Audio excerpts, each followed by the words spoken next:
So in terms of standards, agriculture does have a set of standards. And so there are the anchor and foundation standards, which should be included in every lesson. So, you know, technology and written communication and oral communication and math and English, those are really embedded into every course. And so we know that we should be constantly infusing them into our daily lessons. We also have pathway standards. So agriculture, business, animal science, plant science, forestry. So depending on which course pathway you're in within the agriculture segment, you're going to obviously build those lessons in. And so I think I'm pretty common in terms of really representing the entire agriculture teaching profession, but we really build our courses around those standards. You know we have to be accountable to multiple parties. You know, first and foremost, our students. Are we doing right by them when they enter our classroom every day? Are we teaching them something worth learning? You know, when they signed up for our class, did they make the right choice? And are we accountable to that? And their parents. You know, the worst idea in the world for me is for a parent to come to me at the end of the year and have this feeling that it was a waste of time for their student to be in my class. I can't fathom that, you know, and it would break my heart. I'd probably quit if that ever happened, because I just, you know, I never want to waste a kid's time. You know, we have to be accountable to our administration and by extension our community. So, you know, does our administration have confidence that what we're teaching matters to the overall objectives of our school and our district and to the kids that are within it?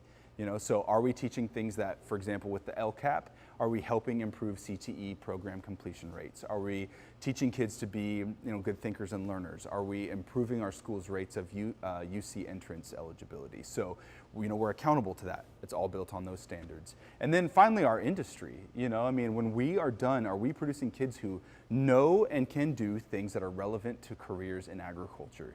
You know, and so I monitor very closely my coursework to ensure that if I ever had to look a business partner or an industry member in the eye, I could shake their hand and say, you're welcome for these kids because they're ready for you. All right, Rios, what is something you remember about injections that you can share with the rest of our class? We use them for giving animals vaccines. Very good. Nice job. Excellent contribution. Graciela. It's usually through an IV or through the brain scan. Cool. Graciela just used a term, IV. Who remembers what that stands for? Think. What's IV stand for? Think. Dig deep. Come on. Stands for something. There's two parts to it. Cheeky, you got it? Getting there? Megan, do you remember? Intra. Hey, what's intra mean?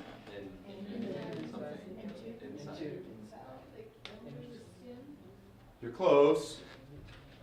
In between is slightly different. What was in between? That's close. That's a different kind. We do give injections under the skin. Intra. Think intramuscular fat. Remember that? Where was intramuscular fat when we talked about that? In the muscle. So what does intra mean? Inside or within. Very nice. Good. Who remembers what derm? What's the dermal? Say it again? Skin. Good. Nice job. How do you know that derm means skin? What else uses that term? Yeah, a dermatologist. Good. Nice job. So what's it mean to dilute something?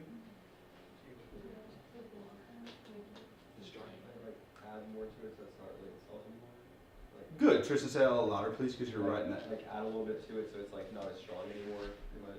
Good. Yeah, excellent. Good. All right. So, bloop, now flip back, please.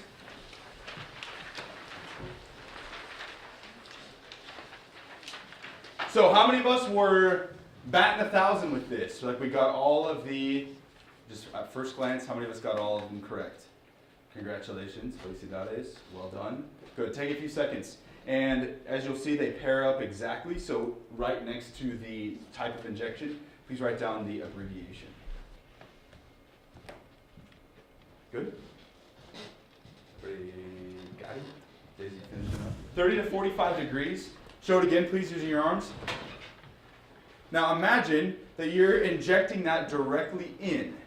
Right? So it's going right into that tent. So again, it's going to go right in there and it's going to hang out. Now, something that we're shooting under the skin like that, what do we know probably, or what can we figure about the absorption rate?